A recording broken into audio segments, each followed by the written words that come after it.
Good morning friends, welcome to MKH video series. I am Shivani. We are going to start the chapter number 3 that is fiber to fabric. हमने 6th class में पढ़ा था कि जो fibre है हमें plant से कैसे मिलता है। फाइबर दो तरीके का होता है, दो तरीके से हमें मिल सकता है, नेचुरल और सिंथेटिक। नेचुरल क्या होता है, जो फाइबर हमें प्लांट और एनिमल से मिले उसे हम क्या बोलते हैं, नेचुरल फाइबर्स बोलते हैं।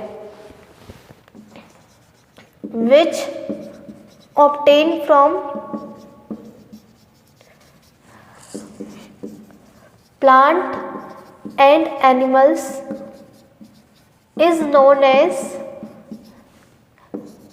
Natural fibre. ओके, और ऐसे फाइबर जो हमें प्लांट और एनिमल से नहीं मिलते उसे हम क्या बोलेंगे, synthetic fibre.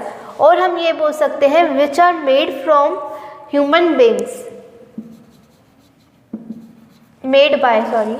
Which are made bye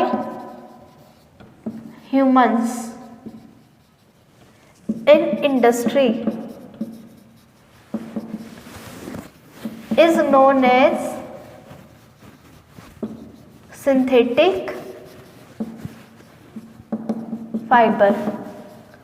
ठीक है, एग्जाम्पल क्या आएंगे सिंथेटिक फाइबर में, नायलॉन, पॉलिएस्टर्स। आपको इसके बारे में नहीं पढ़ना, आप इसके बारे में 8th क्लास में पढ़ोगे। ठीक है, studied in 8th class. Okay, हमें पढ़ना है नेचुरल फाइबर के बारे में, जो कि हमें कहाँ से मिलता है, प्लांट से और एनिमल से। हमने 6th क्लास में प्लांट से देख लिया कि प्लांट से हमें फाइबर कैसे मिलता है। कौन कौन सा देखा था हमने, कॉटन और जूट देखा था, जो कि हमें फील्ड से मिल रहे थे, फील्ड में ग्रो कर रहे थे। ठीक है, इस चैप्टर में हम देखेंगे, इस क्लास में हम देखेंगे कि एनिमल से फाइबर हमें कैसे मिलता है। एनिमल से फाइबर में कौन कौन आता है, वूल एंड सिल्क। इन दोनों को हम डिस्कस करेंगे इस चैप्टर में कि हमें वूल कहाँ से मिलता है और सिल्क कहाँ से मिलता है।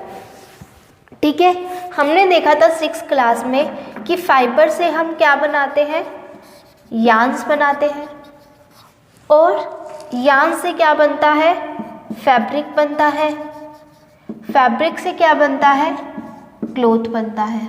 यानी जब फाइबर से यार्न बनाना है तो इसके लिए कौन सा प्रोसेस होता है, इसके लिए जो प्रोसेस था वो था स्पिनिंग, और यार्न से फैब्रिक बनाने का जो प्रोसेस था वो था वीविंग एंड नीटिंग। ठीक है, और फैब्रिक से क्लॉथ कैसे बनते थे, स्टिचिंग के थ्रू।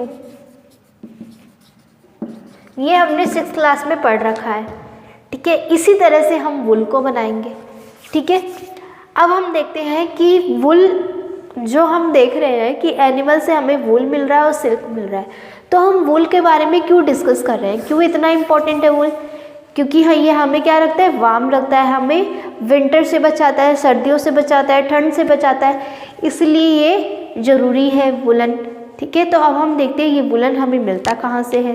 तो चलिए देखिए, अब हम देखते हैं कि जो हमें वुलन है वो कहाँ से मिलता है। From where do we get wool, wool हमें कहाँ से मिलता है, we get wool from hairs of sheep. यहाँ हेयर्स को हम फ्लीस भी बोलते हैं, क्या बोलते हैं, फ्लीस। हमें वुल कहाँ से मिलता है, फ्लीस ऑफ शिप। हमें वुल जो होता है हेयर के, शिप के हेयर से, गोट के हेयर से, याक के, एंड सम अदर एनिमल्स। ज़रूरी नहीं है इन सब के हेयर से मिले, हमें कैमल के हेयर से भी मिल सकता है। मोस्टली इंडिया में शिप के हेयर से हमें वुल मिलता है। These animal have thick coat of hair. इन एनिमल्स के पास क्या होते हैं, हेयर्स का थिक कोट होता है, बहुत सारे हेयर्स होते हैं। And wool is derive from their hair, और जो वूल होता है हमें उनके हेयर से मिल जाता है। ठीक है, नेक्स्ट क्वेश्चन हमारा है, why these animal have thick coat of hair. इन एनिमल्स के ऊपर हेयर्स क्यों प्रेजेंट रहते हैं या फ्लीस क्यों प्रेजेंट रहते हैं। क्योंकि जो हेयर है उनकी बॉडी पर वो उनको क्या रखते हैं, वार्म रखते हैं। वुलन है, अब वुलन क्या काम करेगा, वार्म रखने का काम करेगा। तो जब भी विंटर आती है तो वो विंटर से बचने के लिए उनके जो बाल है, हेयर्स है, उनको क्या करते हैं, प्रोटेक्ट करते हैं विंटर से। इसीलिए जब भी वुलन होता है ना, वो शिप के बॉडी से कब उतरता है, गर्मियों में उतरता है, समर में उतरता है। क्योंकि अगर विंटर में तो उतार नहीं सकते, क्योंकि जब विंटर में उतार देंगे तो उनको ठंड लगेगी तो वो मर जाएंगे, जिंदा नहीं रह पाएंगे। इसीलिए उनको हमेशा समर में उतारते हैं और समर से विंटर आते आते उनकी बॉडी पर फिर से हेयर सूख जाते हैं। ठीक है, तो hair keeps this animals warms, hair जो है उन एनिमल्स को वार्म रखते हैं। And protect them from cold, और कोल्ड से प्रोटेक्ट करते हैं ड्यूरिंग विंटर सीजन्स के दौरान। This hair traps a lot of air, ये जो हेयर्स है ये अपने अंदर बहुत सारी हीट को क्या कर लेते हैं, अपने अंदर बहुत सारे एयर को ट्रैप कर लेते हैं। और जो एयर है वो क्या है, हीट का पुअर कंडक्टर है। Air is a poor conductor of heat, मतलब हीट का पुअर कंडक्टर है, हीट का फ्लो नहीं करता। And doesn't allow heat to lose from the body, जब वो पुअर कंडक्टर है हीट का तो वो उस एयर को बाहर नहीं निकलने देगा, तो वो उस हीट को उनकी बॉडी से बाहर नहीं निकलने देगा। जब वो बाहर नहीं निकलने देगा तो उन्हें कैसा फील होगा, गर्म फील होगा। ठीक है, हमने क्या देखा कि जो उनके जो हेयर्स हैं वो अपने अंदर बहुत सारी एयर्स को ट्रैप कर लेते हैं, और एयर्स होती है वो हीट की बैड कंडक्टर होती है, हीट का फ्लो नहीं करती। जब वो हीट का फ्लो नहीं करेगी तो वो उनके अंदर जो हीट है वो बाहर नहीं निकल पाएगी तो उनको वार्म फील होगा। समझ में आई कि ये एनिमल्स हैं उन पे हेयर्स का थिक कोट क्यों होता है, और हम इनको विंटर्स में नहीं उतारते, नहीं निकालते। ठीक है, we do not remove hair in winter seasons, तो इसका भी आंसर यही आएगा। ठीक है, अब हम देखते हैं कि जो शिप है ना, इनके जो हेयर्स है ये हमें मिले कहाँ से, क्यों ज़रूरी है। ठीक है, अब हम इन सब के बारे में डिस्कस करते हैं। तो देखिए, हमारा टॉपिक है सेलेक्टिव ब्रीडिंग। सेलेक्टिव ब्रीडिंग का मतलब है हमें ऐसी ब्रीड की शिप चूज़ करनी है जिससे हमें अच्छे हेयर मिल सके, सॉफ्ट हेयर मिल सके। जो शीप होती है या जिनके जो एनिमल्स होते हैं उनकी जो फ्लीस होती है उस पर 2 टाइप के हेयर प्रेजेंट रहते हैं। पहला है कॉरस बियर्ड हेयर, सेकंड है the fine soft under hair close to skin. मतलब एक तो होते कॉरस हेयर, एक होते फाइन सॉफ्ट हेयर। मतलब तो हम कौन से हेयर को यूज़ कर रहे हैं, हम इनके जो सॉफ्ट हेयर है उसको यूज़ करेंगे, किसमें, वूल बनाने में। जो इनके हार्ड वाले हेयर है ना, बियर्ड वाले, उनको यूज़ नहीं करेंगे। हम किसको यूज़ करेंगे, जो इनके सॉफ्ट हेयर है, जो कि कहाँ प्रेजेंट है, अंडर हेयर प्रेजेंट है, which is close to skin. उसको हम किस में यूज़ करेंगे, यूज़ फॉर मेकिंग वूल में यूज़ करेंगे। तो ऐसे हेयर वाली शिप को सिलेक्ट करना क्या कहलाता है, ब्रीडिंग, सेलेक्टिव ब्रीडिंग कहलाता है। मतलब जैसे आप सीड्स जो आपने जैसे मान लो सीड्स हैं, ग्रेन्स हैं, ये ग्रेन्स के सीड्स हैं। जब आप ग्रेन्स का प्लांट जब ग्रो करोगे तो आप कौन सी वाली सीड को ग्रे करोगे, जो सबसे अच्छी होगी, जो मतलब जिससे आपको प्लांट अच्छा ग्रो हो सके, जिससे आपका प्लांट सबसे अच्छा ग्रो हो सके, ऐसे सीड को आप सिलेक्ट करोगे। मान लो बाकी सारे सीड्स में क्या थे, होल थे, सिर्फ एक ये वाला सीड क्या था, सबसे अच्छा था, तो आपने इस सीड को ले लिया, तो ये क्या हो गया, सिलेक्ट कर दिया आपने सीड्स का, सीड सेलेक्टिंग। ठीक है, ऐसे ही जब शेप होती है उनमें 2 टाइप के हेयर प्रेजेंट रहते हैं, एक तो कोरस बियर्ड हेयर और एक सॉफ्ट हेयर। ठीक है, तो उनमें से हम ऐसे शिप को सिलेक्ट कर रहे हैं जिनके पास सिर्फ सॉफ्ट हेयर ही हो। कुछ ऐसी शिप्स भी होती है जिनके पास सिर्फ सॉफ्ट हेयर ही होते हैं, कोरस हेयर प्रेजेंट ही नहीं होते। ठीक है, तो हम कौन सी शिप को सिलेक्ट करना चाहेंगे, जिसके पास सॉफ्ट हेयर प्रेजेंट हो। So we want to choose sheep which only contain soft hair. ठीक है, हमें ऐसी शिप को चूज करना है जिसके पास सिर्फ सॉफ्ट हेयर हो। इस प्रोसेस को हम क्या बोलते हैं? Selective breeding. मतलब ब्रीड को सिलेक्ट कर रहे हैं हम, शिप को सिलेक्ट कर रहे हैं हम। ठीक है, तो the process of selecting parents. अब जब हमें सॉफ्ट हेयर की शिप मिल गई तो हम क्या करेंगे? हम दो शिप ऐसी लेंगे, हम एक पेरेंट्स, उनके पेरेंट्स लेंगे, पेरेंट्स ए और पेरेंट्स बी। ठीक है, जब इनके जो बच्चे होंगे, इनके जो ऑफस्प्रिंग होंगे, ऑफस्प्रिंग किसको बोला है? इनके बच्चों को बोला है। ठीक है, जब पेरेंट्स ए और पेरेंट्स बी है, इनके पास कैसे हेयर है? सॉफ्ट हेयर है, ओनली सॉफ्ट हेयर है। तो जो इनके बच्चे होंगे, इनके जो ऑफस्प्रिंग होंगे, इनके पास भी कैसे हेयर आएंगे? सॉफ्ट हेयर आएंगे। कैसे हेयर आएंगे? सॉफ्ट हेयर, क्योंकि इनके पेरेंट्स के अंदर भी वही कैरेक्टरिस्टिक थी। तो जो पेरेंट्स के अंदर कैरेक्टरिस्टिक होती है वही किस में आती है? बच्चों में आती है ना। मान लो आपके मम्मी पापा की कोई आदत है, ठीक है, और वही आदत आप में आएगी। ठीक है, तो ये क्या है? ट्रांसफ़र है। किसका? कैरेक्टरिस्टिक्स का। कैरेक्टरिस्टिक का ट्रांसफ़र है जो कि पेरेंट्स से किस में जाता है? चिल्ड्रंस में जाता है। तो इन पेरेंट्स की खास बात क्या थी? इनके पास सिर्फ सॉफ्ट हेयर थे।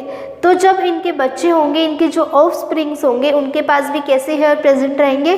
सॉफ्ट हेयर प्रेजेंट रहेंगे। तो हम ऐसी ब्रीड को सिलेक्ट करते हैं, ऐसे पेरेंट्स को सिलेक्ट करते हैं जिसके पास क्या हो? सिर्फ सॉफ्ट हेयर हो और उनके ऑफस्प्रिंग में भी वही कैरेक्टर्स आए जो इनके पेरेंट्स में थे, और वो कैरेक्टर्स क्या थे? Soft hair. तो अब इस डेफिनेशन को पढ़ो। The process of selecting parents for obtaining special characters. ऐसे पेरेंट्स को सिलेक्ट करना for obtaining special characters. Special character को ऑब्टेन करने के लिए, वो स्पेशल कैरेक्टर कौन से हैं? Soft hair. In their offspring, उन कैरेक्टर्स को उनके ऑफस्प्रिंग में ऑब्टेन करना, such as soft hair in ship.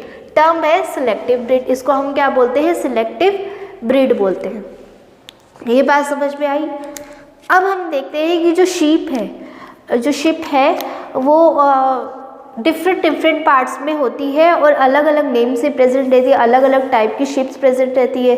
उससे हम कोई दूसरा वुलन बना सकते हैं, कोई अलग नेम का वुलन है, ऐसे कोई नेम्स हैं वो हम देख लेते हैं। देखिए, अब हमें देखना है कि बहुत सारी ब्रीड ऐसी होती है जो डिफरेंट पार्ट ऑफ कंट्री में मिलती है। मतलब अलग अलग तरह की ब्रीड्स हमें देखने को मिलती है डिफरेंट पार्ट ऑफ कंट्री में।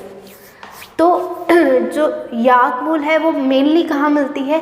तिब्बत एंड लद्दाख में। ठीक है, मोहेर जो है वो हमें कहाँ से मिलती है? अंगोरा गोट से, जो मेनली कहाँ मिलती है? हिली रीजन्स में, जैसे जम्मू हो गया, कश्मीर हो गया। और under fur of Kashmiri goat is soft. हमें गोट से भी क्या मिलता है? वुलन मिलता है, जो कि कहाँ प्रेजेंट रहते हैं उनके हेयर्स? अंडर फर, जो कि क्या होते हैं? बहुत सॉफ्ट होते हैं। और इससे क्या बनाई जाती है? जो पश्मीना शॉल्स होती है वो गोट के हेयर से ही बनाई जाती है। From body of camel wool is also obtain. ठीक है, लामा, अल्पका, ये जो है ये भी एक शिप की ब्रीड है जो कि कहाँ मिलती है? मेनली साउथ अमेरिका में। ठीक है, अब हम देखते हैं कि फाइबर से वूल कैसे बनाता है, इसके अंदर कौन कौन से प्रोसेस आते हैं। तो देखिए, अगर हमें फाइबर से वूल लेना है तो सबसे पहले हमें क्या करना पड़ेगा? शिप्स को पालना पड़ेगा। और पालने को यहाँ क्या बोला है? रियर्ड। ठीक है, तो सबसे पहले हमें शिप का रियर्ड करना पड़ेगा। Hair is cut and process into wool. फिर उसके हेयर को कट करके उसका प्रोसेस करना पड़ेगा वुल में। वुल को प्रोसेस करने के लिए हम देखेंगे कितने सारे प्रोसेस है। ठीक है, सबसे पहला आता है हमारा rearing and breeding of ships. ठीक है, तो मोस्टली जो रेयरिंग होती है शिप्स की वो कहाँ होती है? जम्मू कश्मीर, हिमाचल प्रदेश, उत्तराखंड, अरुणाचल प्रदेश, सिक्किम और plains of Haryana, Punjab, Rajasthan and Gujarat. यहाँ जो है शिप्स को मोस्टली पाला जाता है। ठीक है, अब ये जो शिप्स है ये क्या होता है? हर्बीवोरस होते हैं। हर्बीवोरस क्या होता है? जो सिर्फ वेजिटेरियन खाते हैं, जो मतलब लीव्स या ग्रीन वेजिटेबल्स वगैरह खाते हैं। And generally fade with grass leaves. उनको क्या खिलाते हैं? ग्रास खिलाते हैं, लीव्स खिलाते हैं, pulses, corn and jowar, oil cakes and dry food. ये सब उनको खिलाया जाता है, ठीक है। In winter sheeps are kept indoor and fed on leaves and grains etcetera. मतलब विंटर्स आती है तो उनको घरों के अंदर ही रखते हैं, ठीक है, जिससे कि वो बीमार ना हो, उनको ठंड ना लगे, और उनको सिर्फ क्या खिलाते हैं, लीव्स और ग्रेन्स। बल्कि जब समर आती है तो उनको बाहर घुमाने के लिए ले जाते हैं और बाहर से उनको खिलाते रहते हैं, जैसे पल्सेस हो गई, कॉर्न हो गए, है ना, ग्रास वगैरह हो गई, ये सब इनको बाहर से खिलाते रहते हैं समर में, लेकिन विंटर में उनको घरों के अंदर ही रखते हैं। Thick coat of hair on their body gives good quality of wool. जितने ज़्यादा उनके बॉडी पे थिक हेयर होंगे, सॉफ्ट हेयर होंगे, उतने ही गुड क्वालिटी का हमें क्या मिलेगा, वुल मिलेगा, ठीक है। तो ये हमारी रियरिंग हुई। उसके बाद ब्रीडिंग हमने देखा था कि ब्रीड को हम कैसे सिलेक्ट करते हैं। ब्रीड को सिलेक्ट करने के लिए हमें क्या करना है, ऐसे ब्रीड को सिलेक्ट करना है जिसके पास सॉफ्ट हेयर ज़्यादा हो। क्या देखा था हमने कि जो शिप है उसके पास एक तो कोरस हेयर है और सॉफ्ट हेयर है, तो हमने ऐसी ब्रीड को सिलेक्ट करना है जिसके पास सिर्फ सॉफ्ट हेयर हो। तो हमें क्या करना होगा, ऐसे पेरेंट्स को सिलेक्ट करना होगा जिनके पास क्या हो, सॉफ्ट हेयर हो, और जिनके जो ऑफ स्प्रिंग हो उनसे भी हमें क्या मिले, सॉफ्ट हेयर मिले। तो ये हो जाएगी सिलेक्टिव ब्रीडिंग, ठीक है। तो सबसे पहले हमने क्या किया, सबसे पहले हमने पाला उनको, फिर उसके बाद हमने शिप की ब्रीडिंग सिलेक्ट की। सबसे पहले ब्रीडिंग सिलेक्ट करेंगे, शिप की ब्रीडिंग करेंगे, उसके बाद हम उसको पालेंगे, ठीक है। सबसे पहले सिलेक्ट करेंगे कि हमें कौन सी जो ब्रीड की शिप है वो पालनी चाहिए, उसी के बाद तो हम उसको पालेंगे। सिलेक्ट किए बिना हम कैसे पाल देंगे, है ना। तो सबसे पहला प्रोसेस है सिलेक्टिंग ऑफ ब्रीड, उसके बाद आएगा रेयरिंग, ठीक है। अब नेक्स्ट हमारा प्रोसेस है, इसके आगे का प्रोसेस है हम नेक्स्ट वीडियो में कवर करेंगे। इस चैप्टर में हमने अभी तक ये सीखा कि जो प्लांट्स थे हमें जो फाइबर्स थे हमें प्लांट्स से मिलते हैं और एनिमल्स से मिलते हैं। हम अभी एनिमल्स के बारे में पढ़ रहे हैं, जिसमें हम अभी वुड के ऊपर ही चल रहे हैं कि वुल हमें कहाँ से मिलता है, वुलन हमें कहाँ से मिलता है। तो वुलन हमें शिप से मिलता है और अदर एनिमल्स से भी मिलता है, जैसे कि कैमल हो गया, याक हो गया, ठीक है। तो हमने ये सब देखा, फिर हमने ब्रीडिंग सिलेक्ट की, सिलेक्टिंग ब्रीडिंग देखी क्या होता है, फिर हमने ये प्रोसेस देखा। उसके अब हम आगे का प्रोसेस नेक्स्ट वीडियो में कवर करेंगे। Thank you so much, have a nice day.